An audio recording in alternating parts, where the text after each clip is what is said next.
নমস্কার বন্ধুরা, welcome to traders diary and trading community. এই মুহূর্তে মার্কেটের সবচেয়ে বড় প্রশ্ন এটাই যে আগামী আগামী সপ্তাহে সোমবার যখন মার্কেট ওপেন হবে এবং আগামী সপ্তাহটা মার্কেট কোন দিকে মুভ করবে। মার্কেট কি আরও কারেকশন করবে, না মার্কেট যে লাস্ট যে শুক্রবার অর্থাৎ গতকালকে যে মার্কেট মুভমেন্ট দিয়েছে সেই মুভমেন্টটাকে মার্কেট ধরে রাখবে। এখন আমি একটা একটা একটা লাইন টেনেছি, যেটা আমি আগের দিনেরও ভিডিওতে বলেছিলাম যে এটা কিন্তু মার্কেটের সাপোর্ট হিসাবে কাজ করছে নিফটি ফিফটির। দেখুন, এখানে একটা সাপোর্ট পাচ্ছে, এখানে একটা সাপোর্ট পাচ্ছে, এখানে একটা সাপোর্ট পাচ্ছে, এবং গতকাল যে মার্কেটে চলেছে ঠিক তার একটু নিচে দামটা এসেছিলো, কিন্তু সাপোর্ট হিসাবে কাজ করছে কিন্তু 14,500। মার্কেট যদি আগামী দিনে এই সাপোর্ট ব্রেক করে নিচে আসে, সেই ক্ষেত্রে কিন্তু মার্কেট অনেকটা নিচে আসবে এই সাপোর্টটা ব্রেক করলে। আর এখান থেকে যদি রিট্রেস করে মার্কেট উপর দিকে ওঠে, তাহলে সেই ক্ষেত্রেও কোন জায়গায় যেতে পারে সেটা দেখব। মার্কেট যদি মনে হয় এই ঠিক এই জায়গায় যে সাপোর্টটা পাচ্ছে, সেই সাপোর্ট থেকে যদি রিট্রেস করে ওপর দিকে ওঠে, তাহলে ঠিক এই জায়গায় একটা মার্কেটের রেজিস্ট্যান্স জোন থাকবে। ঠিক এইখানে যদি এই দুটো ক্যান্ডেলকে জয়েন করেন, তাহলে দেখবেন ওপরে একটা রেজিস্ট্যান্স জোন হিসাবে থাকবে। সেটা কোন জায়গায় হতে পারে? সেটা মোটামুটি হবে 15,250 থেকে 15,250 বা 300-র মধ্যে কোথাও একটা রেজিস্ট্যান্স পয়েন্ট থাকবে, যেখানে কিন্তু মার্কেট যে রেজিস্ট্যান্সটা কিন্তু মার্কেটকে ভাঙলে তবেই কিন্তু মার্কেট তার চেয়ে আরও উপরে যেতে পারবে। মার্কেটের লাইফ টাইম হাইয়ের একটা ব্যাপার আছে। তবে মার্কেটে আমার যেটা সবচেয়ে বেশি কনসার্ন করাচ্ছে, আমি আগের দিনও দেখিয়েছি এবং আজকে দেখাচ্ছি, এই যে বক্সটা আমি এখানে তৈরি করেছি, এই বক্সটা লক্ষ্য করুন। এই যে গ্যাপটা এখনও ফিলিং বাকি আছে। আমি আগের দিনই ভাবছিলাম যেখানে হয়তো নেমে আসছে, যেভাবে মার্কেট নেমে আসছে হয়তো এই গ্যাপটা ফিল করে যাবে, কিন্তু সেটা হয়নি। এই গ্যাপটা ফিলিং কিন্তু এখনও বাকি আছে, এবং গ্যাপ যেখানেই তৈরি হবে, সেটা গ্যাপ উপরে ওঠার ক্ষেত্রে গ্যাপ তৈরি হোক বা মার্কেটের নিচে নামার ক্ষেত্রে গ্যাপ তৈরি হোক, এই গ্যাপ কিন্তু ফিলিং হবেই। এই গ্যাপ ফিল কিন্তু হবেই, মার্কেট নিজেই এই গ্যাপটাকে ফিল করবে।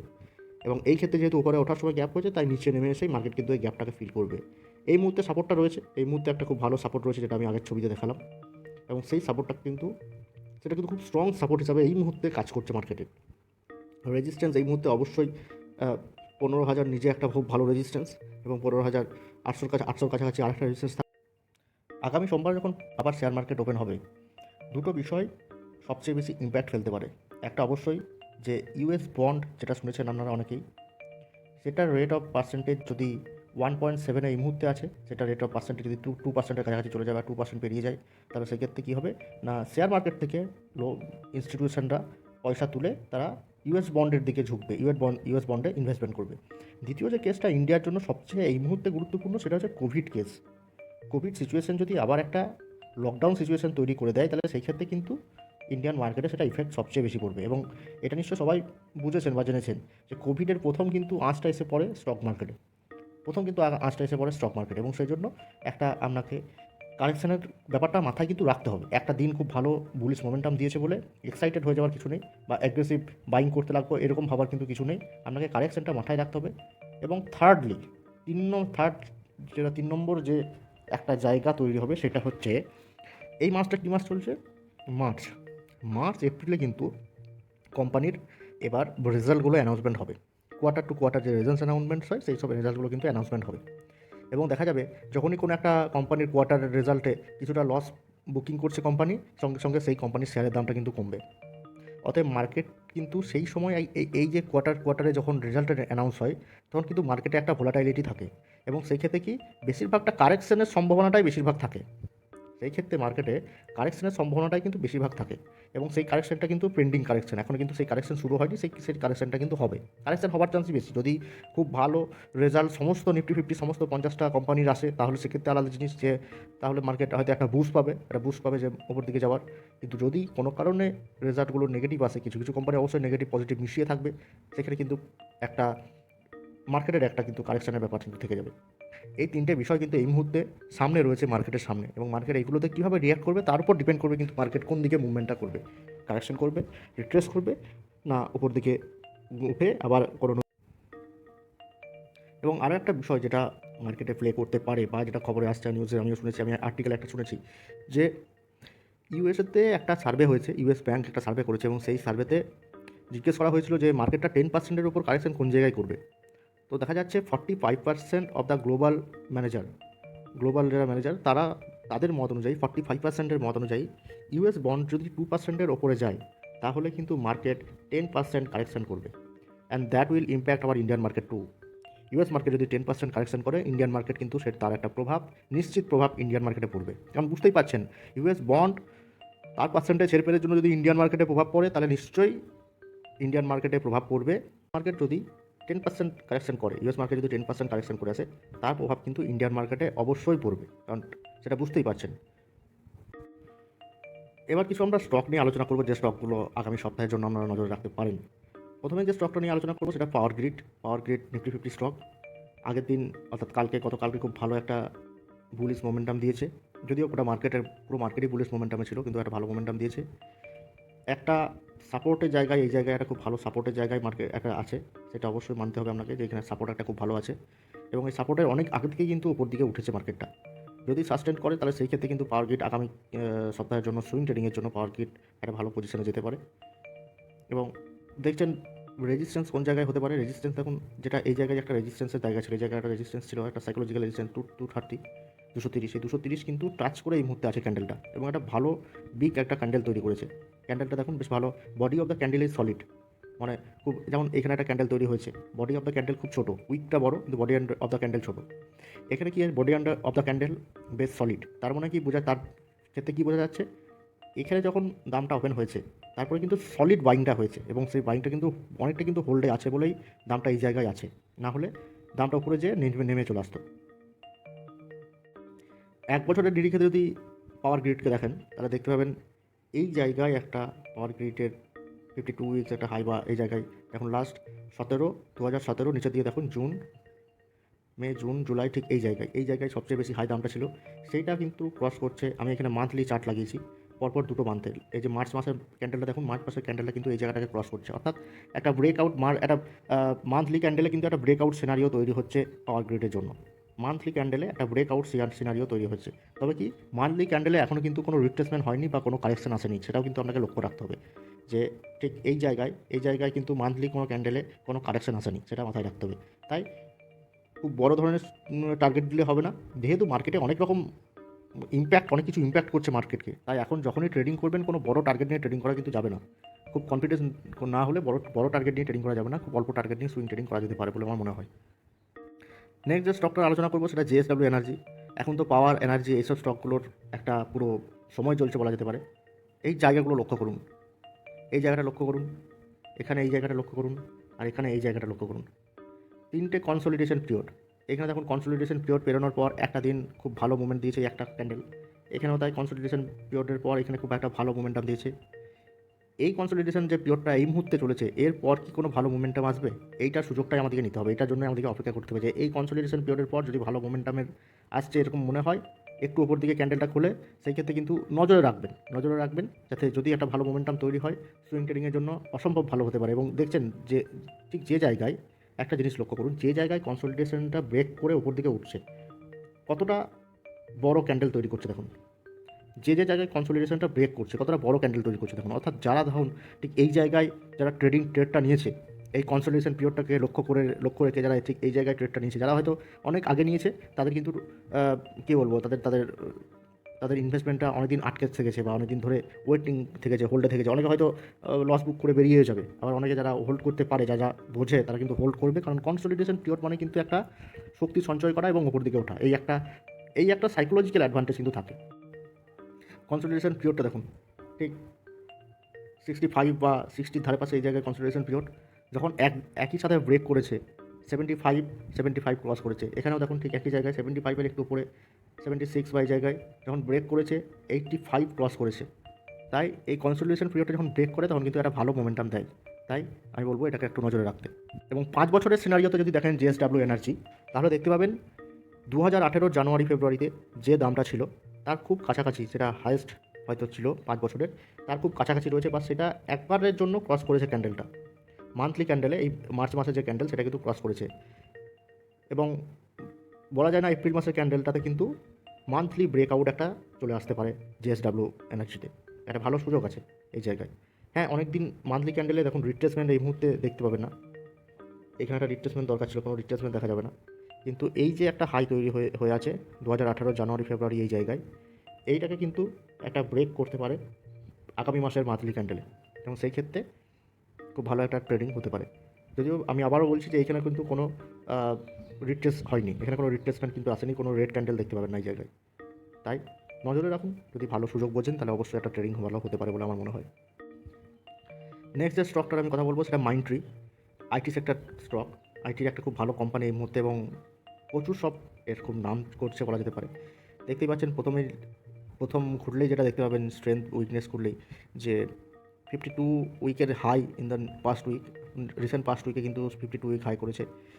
যদি কোম্পানির ব্যাপারটা দেখেন তাহলে দেখবেন স্ট্রেংথ কিন্তু বেশ বেশি, এই গ্রিন যে জোনটা সেটা স্ট্রেংথ বোঝাচ্ছে, সে স্ট্রেংথ খুব ভালো কোম্পানির। এবং বাকি পয়েন্টগুলো যদি দেখেন স্ট্রেংথের, তাহলে কোনো কিছুই খারাপ দেখবেন না। কোম্পানি উইথ নো ডেবিট কেউ নেই, অর্থাৎ লভ্যাংশটা কোম্পানি নিজের ঘরেই তুলতে পারবে। Increasing revenue every quarter for the past 2 quarter, এটা খুব ইম্পর্ট্যান্ট। লাস্ট দুটো কোয়ার্টারে কিন্তু ওদের রেভিনিউ জেনারেটটা কিন্তু ইনক্রিজ করছে। এই মুহূর্তে 1900 সামথিং জায়গায়, 1970 বা 72 কোনো একটা জায়গায় ট্রেড করছে, সেটা আমরা যখন চার্টে দেখে নেবো। পিভট পয়েন্ট হচ্ছে 1980, এবং সাপোর্ট রেজিস্ট্যান্স দেখতেই পাচ্ছেন, 3টে সাপোর্ট 3টে রেজিস্ট্যান্স হতে পারে। আরএসআই কিন্তু 70.9, হ্যাঁ, আরএসআই যদি 80-র উপরে চলে যায় সেক্ষেত্রে কিন্তু সেটা ওভার বুলিশ হয়ে যায় বা ওভার ব্রড বলা হয়, কিন্তু এই মুহূর্তে 70.9 আছে। এমএসিডি 81.8, সিগন্যাল দিচ্ছে ভালো এমএসিডির। তো আর যদি প্রাইস চেঞ্জ অ্যানালাইসিসটা দেখেন তাহলে সেক্ষেত্রে কী হারে প্রাইসটা চেঞ্জ হয়েছে দেখুন। 1 ইয়ারে 176% রিটার্ন, সিক্স মান্থে 56.4% রিটার্ন, 3 মান্থে 34.8, 1 মান্থে 17.9। এবং রিসেন্ট যে খবরটা মাইন্ডট্রিকে নিয়ে আসছে সেটা সবচেয়ে বেশি ইম্পর্টেন্ট, সেটা হচ্ছে প্রায় 148 কোটি টাকার একটা একটা একটা প্রজেক্ট বলা যেতে পারে, বা একটা অর্ডার বলা যেতে পারে, মাইন্ডট্রির হাতে কিন্তু অলরেডি আসছে বা এসেছে, যেটা জানতে পারা যাচ্ছে। যদিও কোম্পানির তরফ থেকে এখনও কোনো কনফার্মেশন দেওয়া হয়নি, তবে যেটা শোনা যাচ্ছে তাতে প্রায় 148 কোটি টাকার কোনো একটা নতুন প্রজেক্ট বা এই ধরনের কিছু একটা কোম্পানির হাতে আসছে, এবং এটা কোম্পানিকে অনেকটা হেল্প করবে আরও ইমপ্রুভ করতে। এবং বিজনেসম্যানদের মত অনুযায়ী মাইন্ডট্রি কিন্তু যে নেক্সট যে কোয়ার্টার রেজাল্টটা আসবে, এই যে কোয়ার্টার রেজাল্টটা আসবে মার্চ এপ্রিলে, সেই কোয়ার্টারের রেজাল্টটা কিন্তু খুব ভালো হবার চান্স আছে। সেই ক্ষেত্রে দেখা যেতে পারে এখন থেকে যদি কেউ মাইন্ডট্রির ওপর একটা নজর রাখে, বা মাইন্ডট্রি যদি এখন থেকে যে জায়গায় আছে 1970-72 কোথায় আছে, যেখানে দেখে নেবো একবার চার্টে দেখে নেবো কোন জায়গায় আছে, সেই জায়গায় যদি কিনে রাখতে পারে, রেজাল্টের ইম্প্যাক্টটা যদি সে পায় তাহলে সে কিন্তু অনেকটা ওপরে দামটাকে কম স্কোয়ার আপ করতে পারবে দামটাকে বলে মনে হচ্ছে আমার। সরি, আমি 1972 ভাবছিলাম, কিন্তু 1989 এই মুহূর্তে ট্রেড করছে মাইন্ডট্রি। এবং আগের দিন ট্রেডিং সেশনে প্রায় 2020 ছুঁয়ে এসেছে মাইন্ডট্রি। 1 মান্থ ক্যান্ডেল চার্টটা দেখবো, 1 মাসের যদি চার্টটা দেখেন, লক্ষ্য করেন একটা জায়গায় গেছে এবং তারপর প্রায় দুটো রিট্রেসমেন্টের জায়গা বা খুব অল্প রিট্রেসমেন্টের জায়গা তৈরি হয়েছে, তারপর কিন্তু আবার মোমেন্টামটা ধরেছে, আবার কিন্তু মোমেন্টামটা শুরু হয়েছে, পুলিশের একটা মোমেন্টাম শুরু হয়েছে, এবং এই মোমেন্টামটাই ক্যারি করবে বলেই আশা করা যাচ্ছে। এবং ক্যারি যদি করে তাহলে কিন্তু প্রায় 2100-2200 কাছাকাছি পৌঁছে যাবে খুব তাড়াতাড়ি স্টকটা। নেক্সট যে স্টকটার কথা বলবো বা যে স্টকগুলির কথা বলবো সেটা সবগুলো একই সেক্টরের, সেটা আদানি পাওয়ার থাকবে, টাটা পাওয়ার থাকবে, এবং জেএসডব্লিউ এনার্জিও থাকবে। তো প্রথমে শুরু করবো টাটা পাওয়ার দিয়ে। দেখুন ক্যান্ডেলস্টিক চার্টটাই দেখুন, 1 মান্থের ক্যান্ডেলস্টিক চার্ট। গ্যাপটাকে অলরেডি পূরণ করেছে। দুটো দিনে প্রায় একই ক্যান্ডেল তৈরি হয়েছে, একটা গ্রিন একটা রেড, পরপর কারণ একটা রিট্রেসমেন্ট ছিল, তারপর একটা গ্রিন ক্যান্ডেল তৈরি করেছে। এবং যেভাবে নিউজ আসছে টাটা পাওয়ারকে নিয়ে, তাতে কিন্তু টাটা পাওয়ারের জন্য খুব ভালো একটা সময় এই মুহূর্তে চলছে বলে বলা যেতে পারে। 100তে খুব ভালো একটা সাপোর্ট আছে, এবং তারপর কিন্তু এটা মুভমেন্ট দিয়েছে আগের দিন, গতকাল। এবং এরপর যদি একটা মুভমেন্ট দেয় তাহলে কিন্তু খুব ভালো একটা পজিশনে যেতে পারে বলে মনে হয়। টাটা পাওয়ারের এখানে চার্টে বেশি কথা বলবো না, টাটা পাওয়ার নিয়ে কী নিউজ আছে এবং কোন জায়গায় বিলং করছে সেটা দেখা যাক। 19 তারিখ একটা কনফার্মেশন আসে, সেই কনফার্মেশনটা দেখুন। Tata power will hold 51% of equity with management control of state owned grid corporation of Orissa, hold 49% of stake. কিসের সেটাই দেখব। এবার দেখুন, সিআইআই অর্থাৎ দ্য কম্পিটিশন কমিশন অফ ইন্ডিয়ার রিপোর্ট অনুযায়ী টাটা পাওয়ার কিন্তু 51% স্টেক কিনেছে north eastern electricity supply company of উড়িষ্যার কাছ থেকে। এনইএসসিও ইউনিট এদের কাছ থেকে 51% কিন্তু স্টেক কিনেছে, অর্থাৎ উড়িষ্যার একটা মেজর পার্সেন্ট অফ এলাকায় টাটা পাওয়ার কিন্তু এই মুহূর্তে পাওয়ার সাপ্লাইয়ের একটা বড় দায়িত্ব পাচ্ছে। এই নিউজটা কনফার্ম হয়েছে 19 তারিখে, দেখালাম আমি 19 তারিখে কনফার্ম হয়েছে।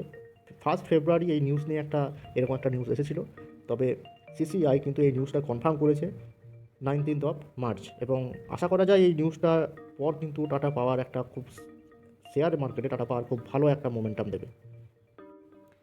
নেক্সট আরেকটা বিষয় দেখুন, আমি 4টে কোম্পানিকে একটা জায়গায় নিয়ে এসেছি তাদের একটা তুলনামূলক আলোচনার জন্য।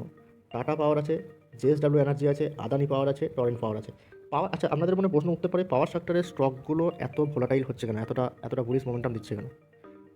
গভর্নমেন্ট যখন এই বছর বাজেটটা ফেস করে তখন একটা শোনা যায় সেই বাজেটে যে আমাদের ইন্ডিয়াতে যে ইলেকট্রিসিটি সাপ্লাই বা বিশেষ করে সাপ্লাইয়ের জায়গাটা, সেই জায়গাটা আছে পাবলিক সেক্টরের কাছে।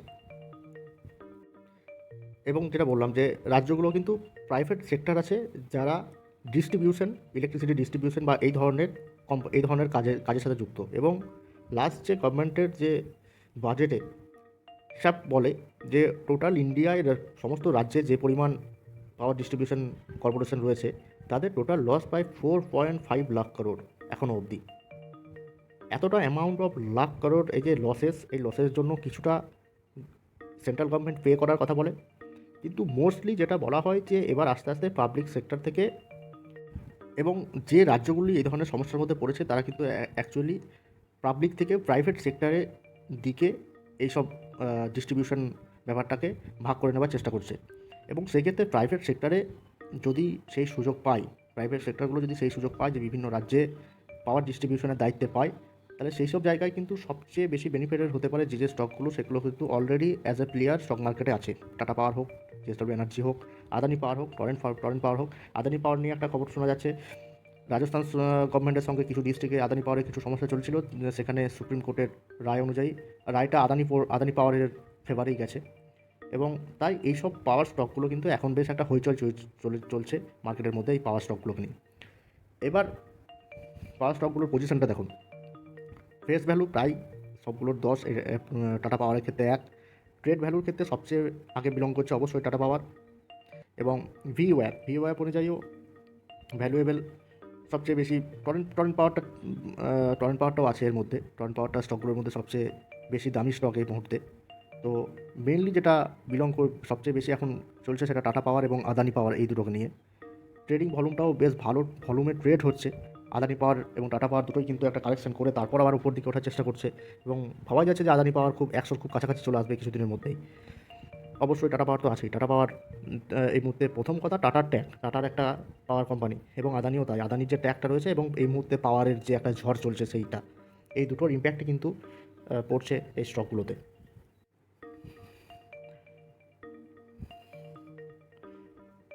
এবং প্রাইভেটাইজেশন যদি হতে লাগে বিভিন্ন রাজ্যের বিদ্যুৎ বন্টনটা, পাওয়ার সাপ্লাইয়েরটা, সেটা আস্তে আস্তে যদি প্রাইভেটাইজেশন হতে লাগে তাহলে তো সেই সব ক্ষেত্রে আরও বেশি ইম্প্যাক্ট পাবে এই স্টকগুলো, এবং সেটাই আশা করা যায়। তো আজকের মতো আলোচনা এই 4টে স্টকের আমি একটা তুলনামূলক আলোচনা দিয়ে শেষ করলাম। এই মুহূর্তে আমি যদি বলবো যে পিক অফ দ্য মোমেন্টাম, 4টেই পিক অফ দ্য মোমেন্টামে, খারাপ কিছু নেই। সুইং ট্রেডিংয়ের জন্য 4টেই পিক অফ দ্য মোমেন্টামে। অবশ্যই টাটা পাওয়ার যদি একে থাকে তাহলে আদানি পাওয়ার 2, 3, 4। তবে হ্যাঁ, বলা যায় না আমি 1, 2, 3, 4 বলছি, হয়তো দেখা যেতে পারে হয়তো আগামীকাল খোলার পরেই হয়তো টরেন্ট পাওয়ার সবচেয়ে ভালো পারফরমেন্স করলো। কোনো নতুন নিউজ এলো, হয়তো সেই নিউজটা আজ অবধি আসেনি, কাল আসতে পারে। কোনো নতুন নিউজ এলো, সেটা টরেন্ট পাওয়ারকে ইম্প্যাক্ট করলো, এবং আগামী যেদিন মার্কেট ওপেন হবে সেদিন হয়তো টরেন্ট পাওয়ার সবচেয়ে ভালো মুভমেন্ট দিল, এটা হতেই পারে। তাই তবে হ্যাঁ, এগুলো নজরে রাখবেন, পাওয়ার স্টকগুলো এই মুহূর্তে নজরে রাখুন, এবং ইনভেস্টমেন্ট বা ট্রেডিংয়ের একটা জায়গা তৈরি হচ্ছে, সেটা অবশ্যই সেটা নিয়ে কোনো দ্বিধাদ্বন্দ্ব কিছু নেই, কারোর মধ্যে থাকবে না। আজকের মতো আলোচনা এখানেই শেষ করছি। সাবস্ক্রাইব করুন এবং বেল আইকনগুলো প্রেস করুন, এবং পরবর্তী ভিডিওর আপডেটগুলো পেয়ে যাবেন যাতে, এবং টেলিগ্রাম চ্যানেলটা অবশ্যই জয়েন করুন। ধন্যবাদ।